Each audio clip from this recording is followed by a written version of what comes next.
G'day guys, welcome back to SuperCoach with DR and welcome to my round 1 BBL SuperCoach review. Firstly, apologies for the late upload. It is currently 11:30 on Sunday night. I've just been super busy lately. For most of you, you know that I'm a teacher. Graduation, end of year celebrations, high school transitions. I'm also moving on next year to another school, accepting a PE position. So really looking forward to that. But just super busy. So apologies again for the late upload. I will keep this one really quick, pretty simple, pretty basic. I won't go into great detail about how all of my players went, but I will talk about the trades that I'm looking at this week. Still not 100% sold on my third one. I've locked 2 of those in, but still a bit of discussion around what to do with that third one. And a big reminder this week when it comes to BBL SuperCoach about how volatile this game can be. We had, 4 or 5 overs completed in the Scorchers Renegades game, and then we had another game that was completely washed out. So sometimes all of your best plans can absolutely go to waste. So if you got hurt by that, jump back on the horse. It's all good. I think most people suffered a little bit by that here and there, but if you managed to avoid the carnage, then well done and congratulations to you. But for an overall rank, we're looking at 2021, so just outside the top 2K for a round score 1,207, which is a top 4% score. Look, I'm okay with that, mainly because I'm involved in a great competition called the Podmasters Cup, so make sure that you're following all the guys there. Dr. Kando and the crew do a magnificent job organising all this sort of stuff. But in the overall ranks, I'm not going too bad when it comes to the cup there, and there are many coaches that know a lot more about cricket than me. So sitting okay there, that gives me a little bit of confidence going into round 2. But that is it for now, guys. I hope that you're all well. Let's see how the team is actually looking.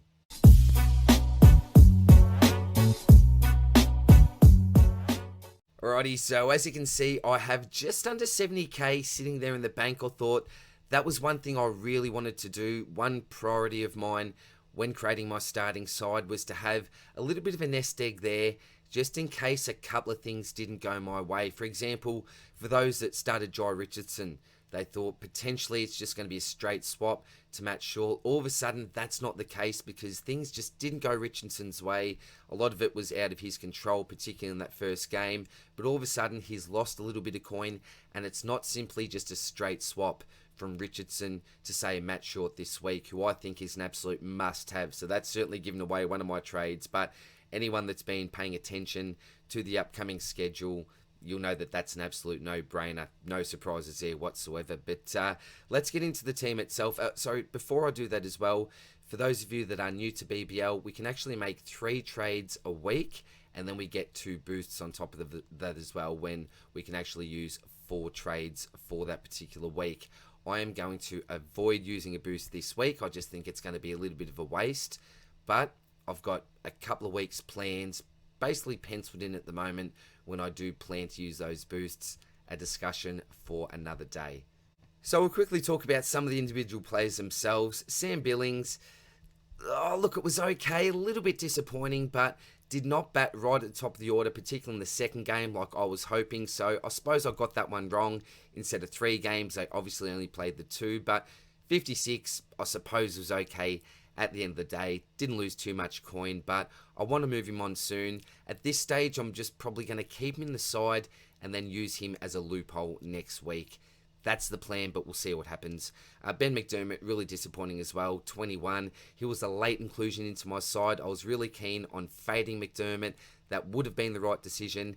And what makes this even worse is that I also had Josh Philippe in my side, traded him out. The real reason for all this, or what started this chain of events, was the fact that Whiteman was no longer going to be playing. It sort of locked him in as potentially opening for the Scorchers or batting right at the top of the order, been in really good red ball form, but did not get the nod. That sort of sent things into a little bit of chaos, and yeah, it was the dominoes for not starting Tanveer Sangha, for example. I had a Fraser McGurk in there at some stage as well.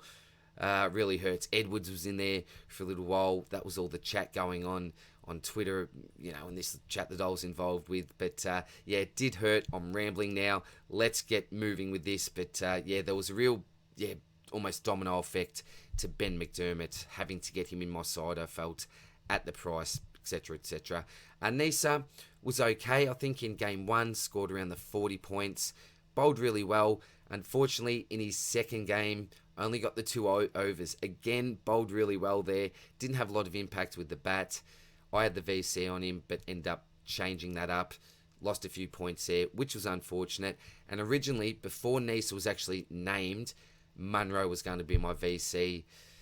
What could have been with that would have been 100 points up and, well inside the top 1 to 2%. But it is what it is. Things could have been a lot worse. Speaking of Munro, oh man, tell me, Max Bryant, you've got no sense of the occasion, son. Stranded on 99. What are you doing to this man? What are you doing to us SuperCoach owners? Because he gets a bonus there for 100. He gets to raise the bat. What are you doing, son? But again, it is what it is. Really, really thankful that I decided to start Colin Munro. I thought he was a bit of a no-brainer, but I think he was around 37% from memory. Yeah, really happy I started him there. And talk about happy about starting a potential... I'll tell you what, this bloke was in and out of my side. I decided to go with the all-rounder. At the end of the day, it was Will Sutherland. It was him or Sean Abbott, and I decided, no, I'm going with the Big Chief because I think he's got the better role. And didn't he dominate in game 1? Took wickets, was really dangerous, dot balls, smacked, 40-something, 50 was it? Oh, I can't even remember, but it was a phenomenal performance. And even in the game that got washed out, he still managed to get a quick wicket in, which was absolutely fantastic. So I'd go as far as saying that the Chief Will Sutherland is an absolute must-have in your side. Single this week, but again, coming up to a double, I think you've got to have him. The best role in SuperCoach, in my opinion. An absolute leader of the side. Get this bloke in your side. A must-have is the Chief. Thank goodness I started the great man. Maxi, 73. Great first game. Soldiered on even after the injury. Unfortunately, missed the second game.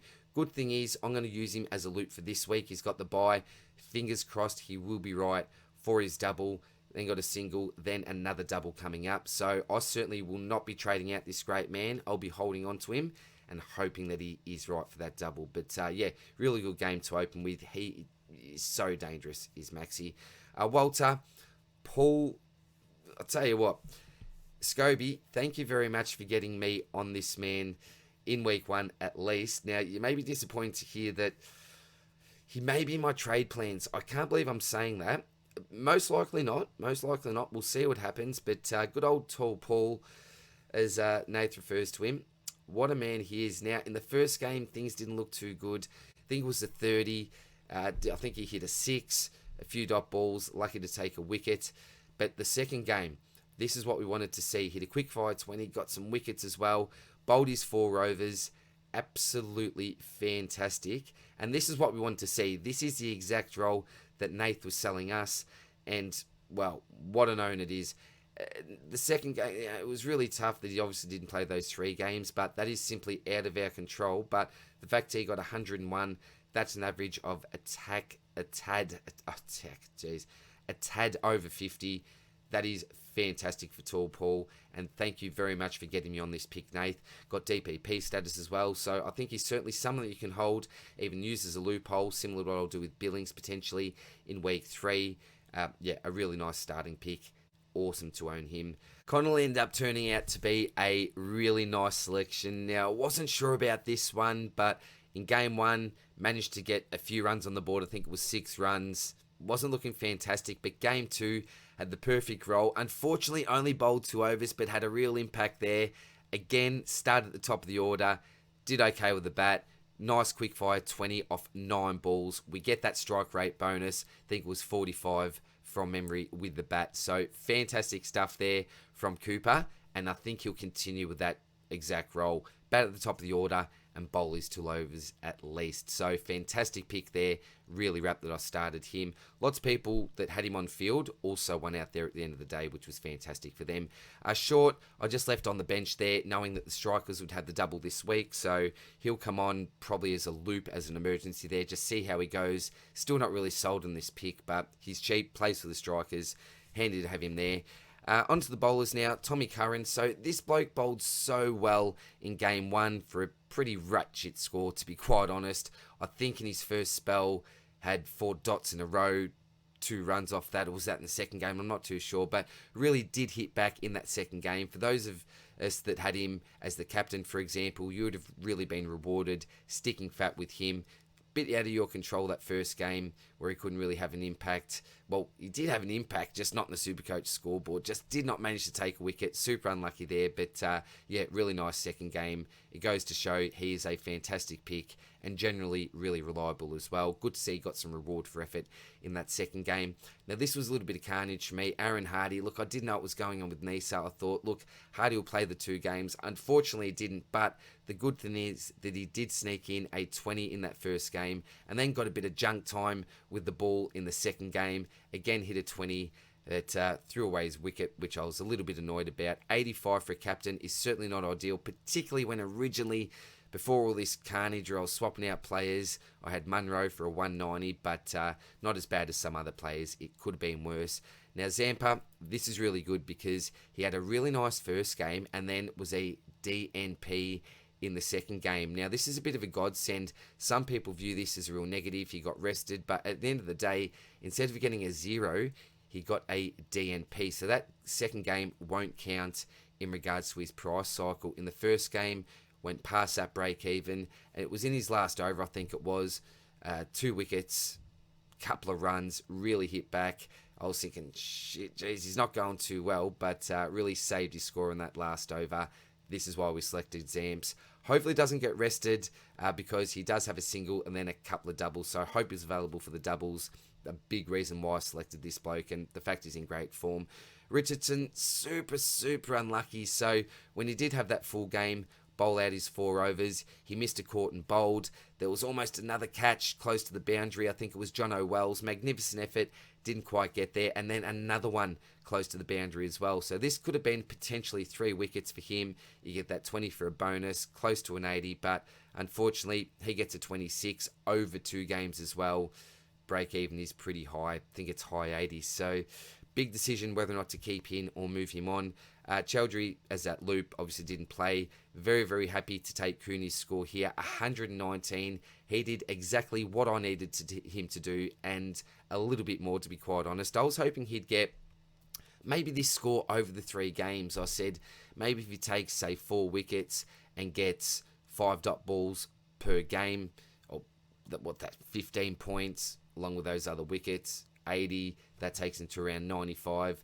Plus that economy rate, that could be the bonus or the cream or the cherry on top. But at the end of the day, 120, let's just round it up to, over 2 games.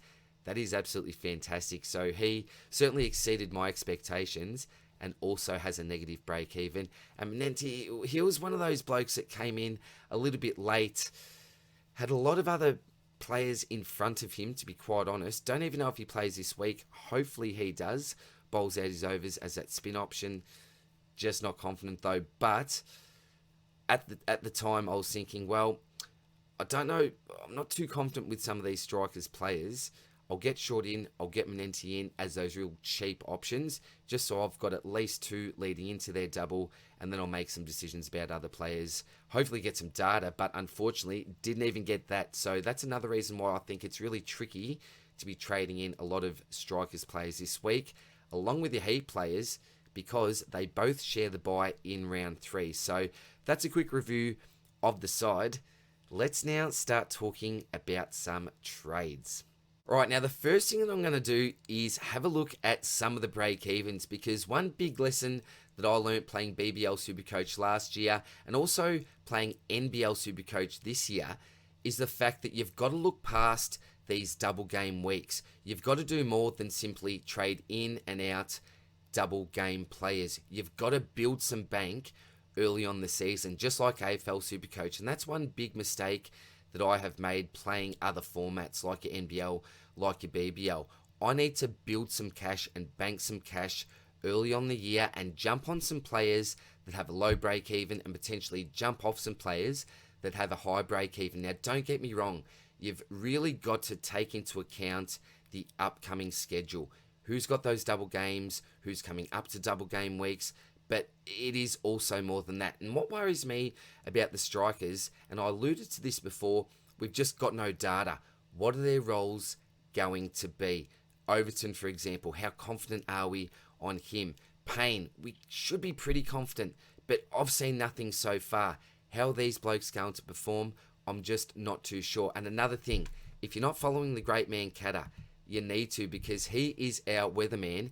And check this out. If you look to the fourth game here, Friday, the 22nd at the SCG, the Sixers against the Strikers. Keeping in mind this is the second game for the Strikers, so they're double game week. We can see that the weather isn't looking fantastic. Game 4, 60% chance of rain. 23, we have the stop symbol there, so there could be some concerns there. If that game is washed out, then guess what? Any Sixers players, they get a 0 because their score will not count, DNP.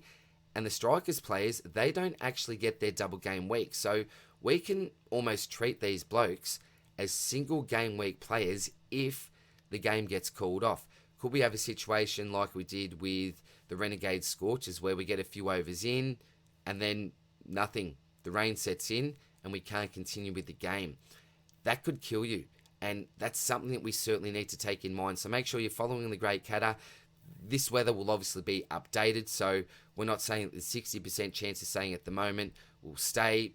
It often changes. Who knows what's going to happen with the weather, but it's certainly something that you must take into consideration as well. So at this stage, I've got the two Strikers players, and that's it for now. Keeping in mind as well, the Heat share the bye with the Strikers. So if I look to round 3 with what I'm currently rolling with, we've got 1, 2, 3, 4, 5, 6, 7 players that are going to be out round 3. So I certainly need to do something about that. Another thing I've got to take into account as well is this bloke here being my loop. 8 players that will be unavailable. Will Maxi be back? I'm not too sure. Again, this is looking to round 3. Now, the first thing that I'm going to do, and I've already put this up on Twitter, this trade is absolutely meant to be. I've got to bring in must-have. So I'll get to the break-evens. Let's take a quick look at that. So if we look at Billings, 45 on a single game. Look, he's a wicket keeper, can get some bonus points there. He's not batting right at the top of the order. That's a big concern for me. Not loving having him in my side. We've got McDermott. Doesn't have the gloves, but bats right at the top of the order. Comes in at number 3. So who do you go there? Probably Billings on field, but yeah, not right with that. 29, certainly achievable, but yeah, certainly not setting the world on fire there. We've got Nisa there with a 66. That's achievable even in a single week. We've got Munro with a negative break even there in the 20s. That really makes me want to hold him. Originally, the plan was to move him on. Not sure if I can do that. You've got the big chief there. Look at that low break even, negative 16. Fantastic start to the year from him.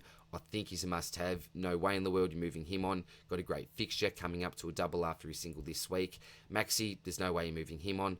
Walter has a break-even of 2, so lots of money to be made there in the short term. But again, coming up just to singles, we'll have that round 3 bye.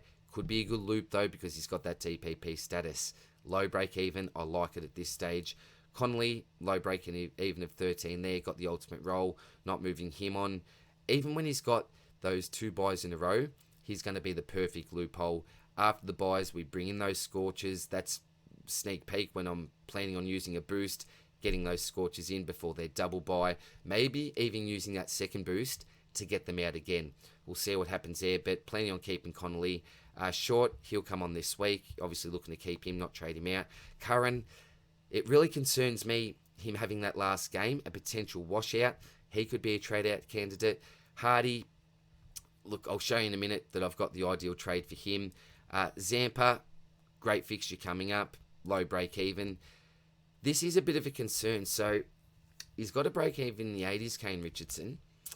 He will lose cash, almost guaranteed to lose cash. Look, he's the sort of bloke that could get a score like that. Who knows? But at this stage, I think that he's going to leak a little bit. Nothing happens here with the loop. Cooney got a negative break-even of 13 there. Really loath to move him on.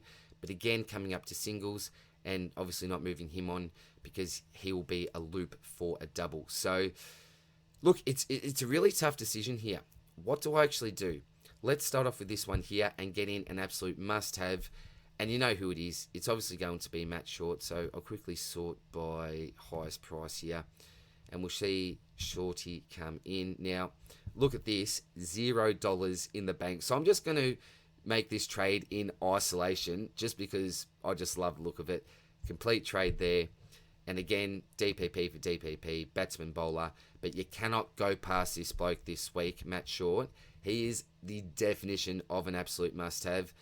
And to be honest, I'm going to straight captain him. Now, it could be a little bit of a risk, but at the end of the day, he's just such a talented player. I'm hoping that he gets that second game. He will open. So even let's just say that the strikers bat first, he'll be hopefully the main man there, get some quick runs.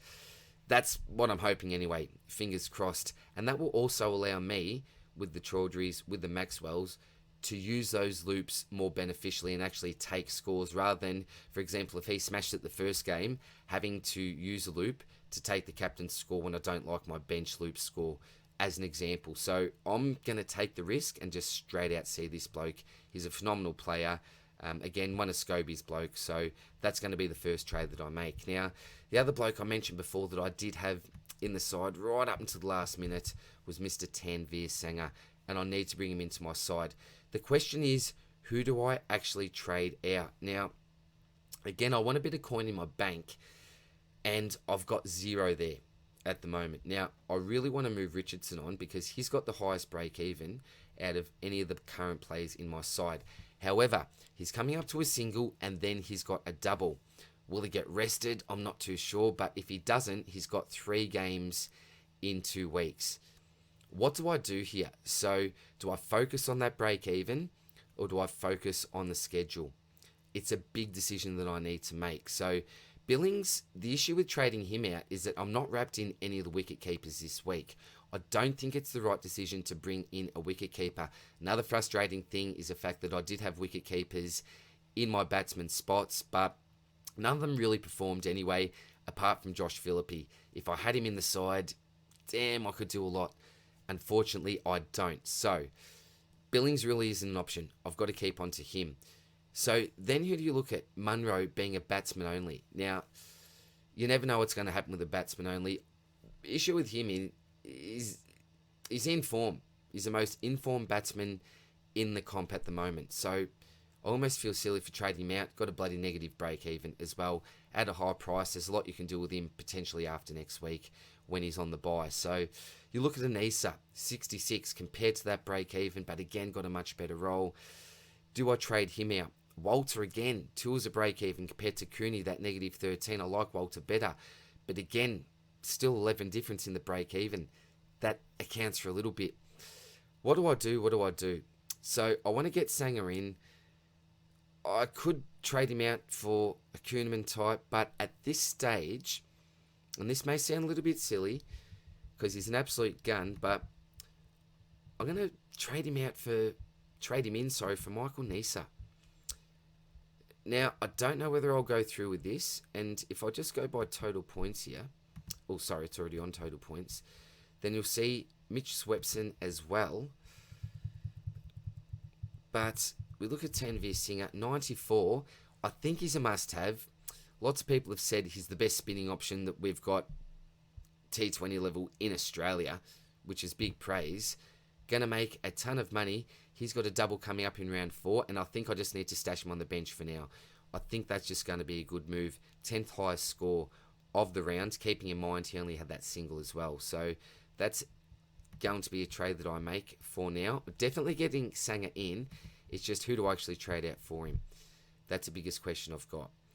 So all of a sudden, if I look at heat players / strikers players for round 3 when they're on their bye, I've got one. That doesn't concern me though, because I can just get McDermott on. Billings can just stay there on the bench. So it doesn't concern me. I'm going to call that a 0 just for now. We then look into the bats. So we've got 1, 2, 3, 4. That's okay. I can live with that because I've got 3 trades. Then we look down here and we've got 1, 2, 3. Again, I think that will be okay. I'll use the 1 trade. Then I've got 2 on the bench. All good, happy days. Now, this is where the big decision comes in. What do I do with this last trade? Now, I've got the option of trading out someone like a Munro to an Overton to a Payne, getting that double game player in. I've also got the option of looking purely at the break-evens. So let's take a look at players and focus purely on break-evens just for now. So the man that we'll see right at the top here is a big miss, but in saying that, lots of the experts that I've been chatting to also missed out on him. What he's produced in the first couple of weeks, well, when I say couple of weeks, couple of matches here, is almost as good as his output from last season. So it's amazing what Mitch Swepson has done. The negative break-even of 70 is just so enticing, but the fact that I've already got so many Heat/Strikers players, can I actually bring him in? It would have to be for another Heat player. Is it worth it? Trading out a Cooney, negative 13 he's got, but again, that's 57 difference. Walter has has a 2. But again, that's a difference of 72. That's at least 20k. You're looking at least 20k that Swepson's going to go up just for taking the field. He could get a 0 and at least go up 20k. Sanger, I'm definitely bringing in. Hughes, I'm not interested in with their fixture. Munro, I've got. McKenzie, just do not like his job security, particularly with Agar looking to come back into that side. Just a week-to-week proposition for him, which is unfortunate because he played so well. Congratulations if you got him. But at the same time, I just don't know what that security is like. It feels guaranteed to be playing games. And look, it's going to be hard for him, for them to leave him out. But yeah, I'm just not sure what's going to happen with him moving into the future, job security-wise. So I couldn't bring him in. Corey Anderson, just don't like his fixture at the moment. But when Hobart are about to have their double, certainly someone I'll look to bring in. Edwards, really, really great role there. Impressive player. But they don't have any doubles coming up.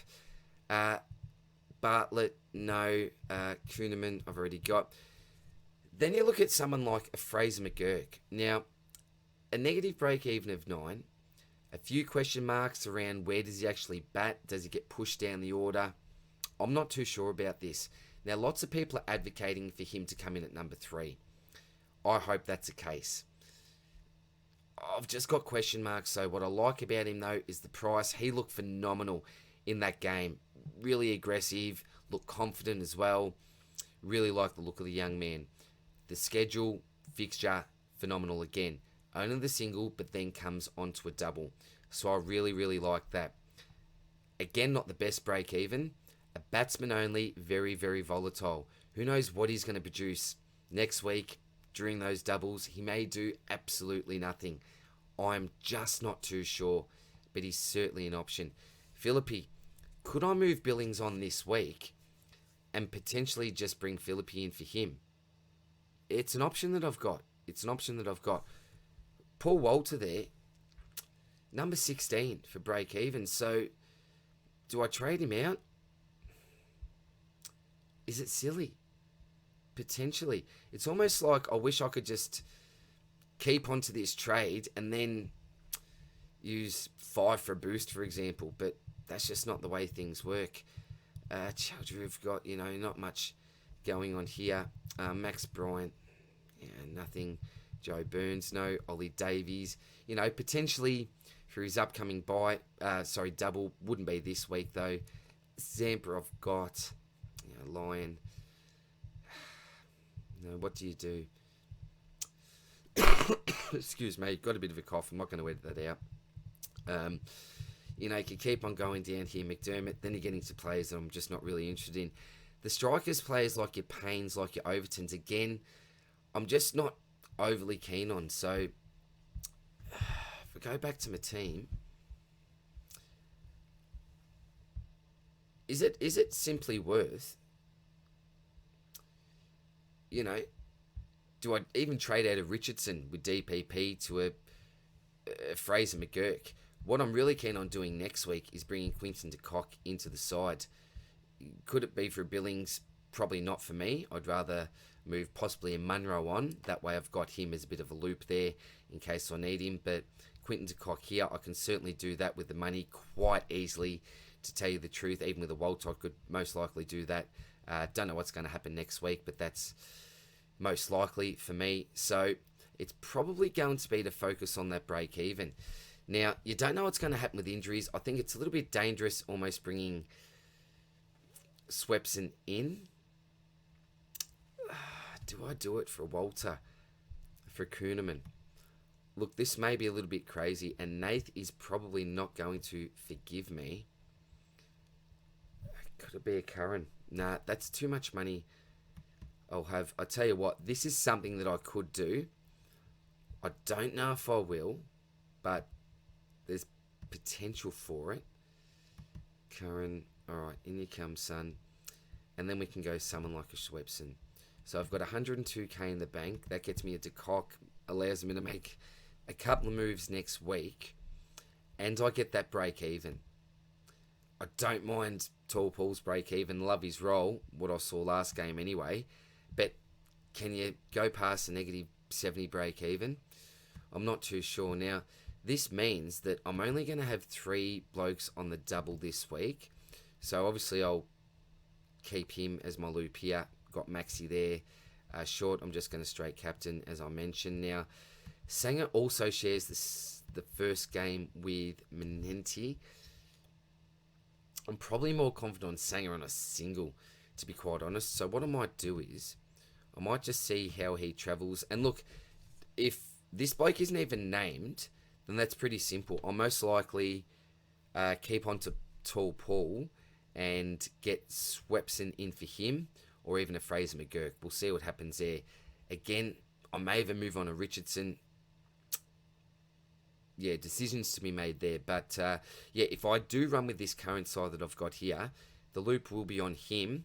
And then depending on how he plays in that first game, we'll get Cooney on if he's an absolute failure. So that is the plans for now. Let me know what you're thinking, guys. I've rambled on and on. This was meant to be quick, but as you know, I find it hard to make videos go for an appropriate length. So I do apologise for that. But yeah, just a reminder, should have this fixture up, that Adelaide play the Thunder on the Tuesday. We've got the Scorchers and the Hobart Hurricanes on the Wednesday. Remember, this will be basically every night. You've got to be committed to this game. There's been a bit of a break because we've got the test on, but yeah, right back into it when we get to the Tuesday. Thursday night, got the Renegades against the Heat, and then we've got the sorry, I was going to say the Thunder.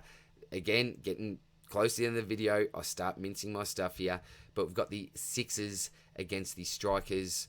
Weather not looking fantastic, could change, but yeah, that's definitely something that we need to keep in mind. If you think that I need to be getting a Payne, an Overton, a Baisley type in, let me know. But again, I'm probably focusing more on cash gen for now, and then looking to focus, or be able to focus more on bringing in those more premium type players due to the cash gen that I'm hopefully generating now, and then allowing myself to focus more purely on those double game players as well.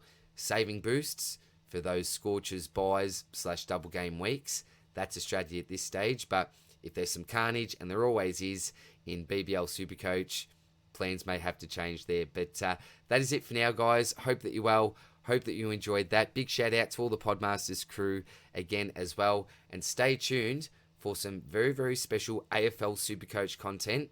Got a feeling it's going to be out this week for gold subscribers, so make sure that you look forward to that. I'm also going to be getting together with the great Damo as well. I think with the SuperCoach Hub, going to be doing some BBL stuff there as well. Keeping in mind, I'm not an expert, but really looking forward to sitting down with those legends at some stage. So plenty of content to come, and I'm really looking forward to, well, we're halfway through the NBL. We're just at the start of the BBL, and pre-season AFL. You know that's my baby there. I'll tell you what, my Christmases will all come at once when the team pickup finally arrives. So that's it for now, guys.